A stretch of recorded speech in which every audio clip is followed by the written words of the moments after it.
Hello, everyone, and welcome to the next episode of the Estate Planning Expert Series, where I interview experts on the topic to help financial advisors grow. Today's show is all about meeting clients where they are with every stage of estate planning and truly building a one-stop shop financial practice.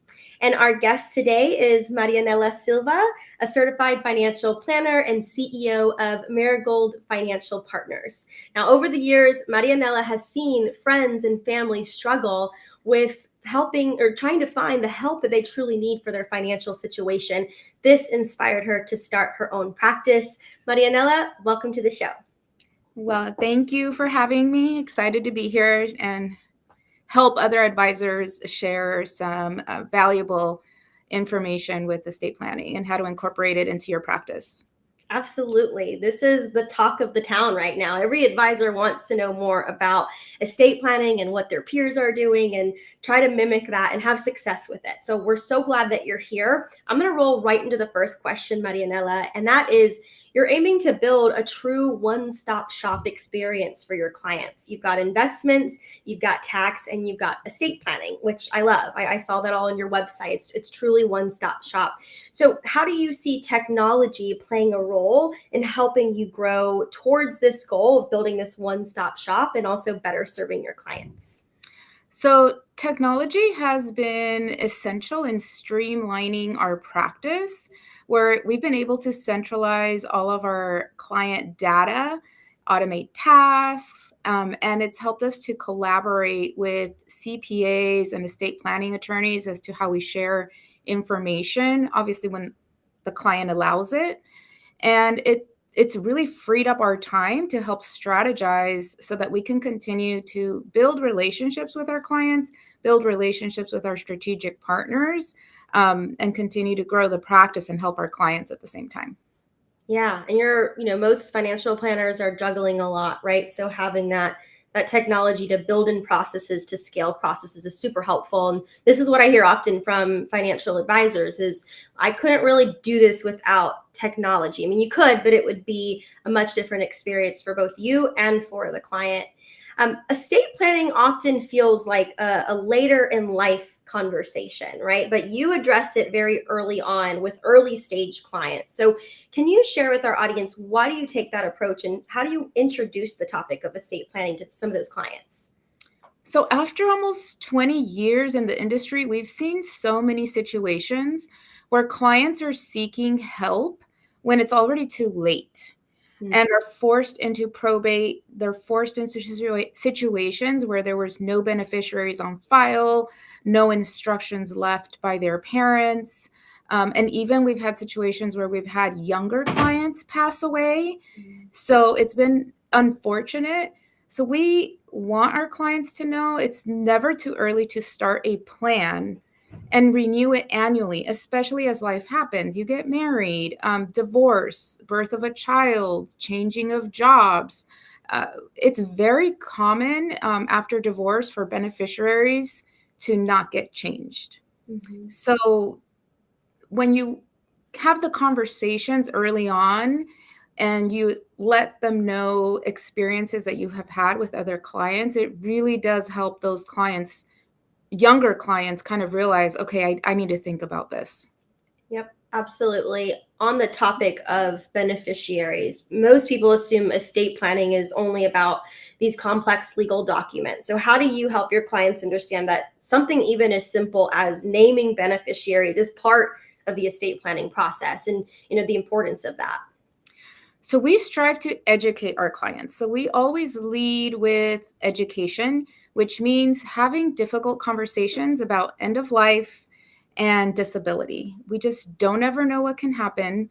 And so it's important to help them understand the consequences if they neglect something as simple as not naming a beneficiary, having a trusted contact on the account, or even just powers of attorney.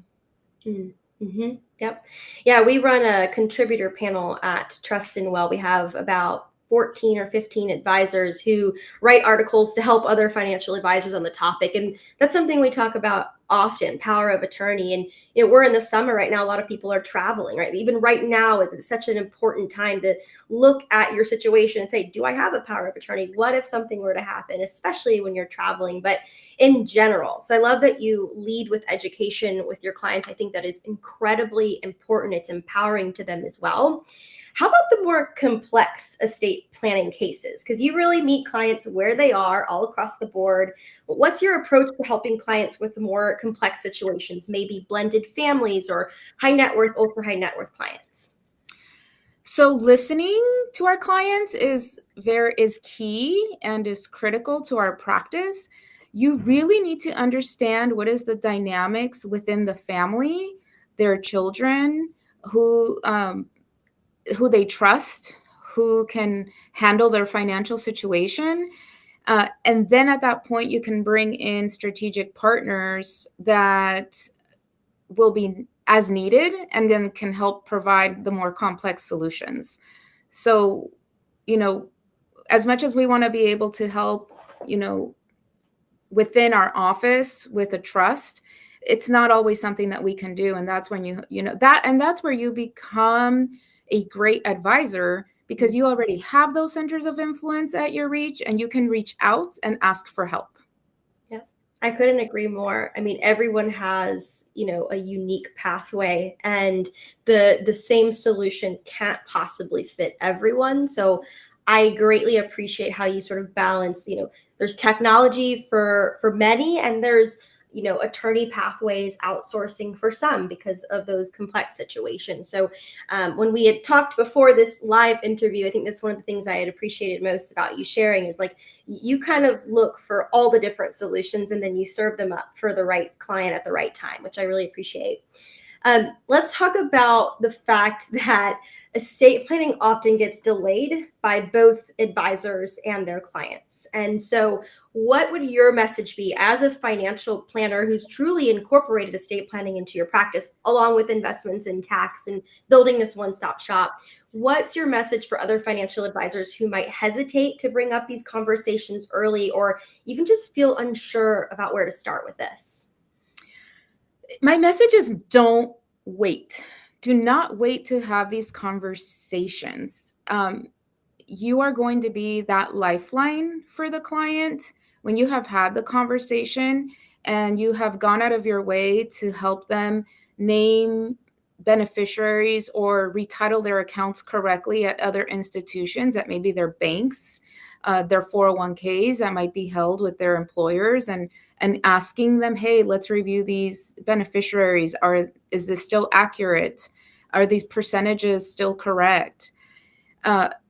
We are their quarterback. We are our client's quarterback, and we should be leading with protecting their wealth and protecting their loved ones. It's part of their financial plan. So you don't have to be an expert in the legal language. You just have to be the one who starts the conversation and then provides the right support and solution for them.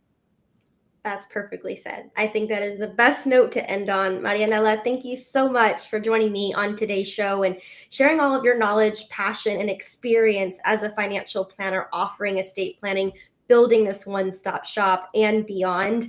And to our audience, if you're still listening and you're interested in learning more about technology to help you grow your practice with estate planning, like Trust and Will, there's a QR code here at the bottom of the screen. Feel free to scan it, or you can head over to trustandwill.com/advisors. And we'll see you in the next episode. Marianela, thank you again. Thank you. Bye.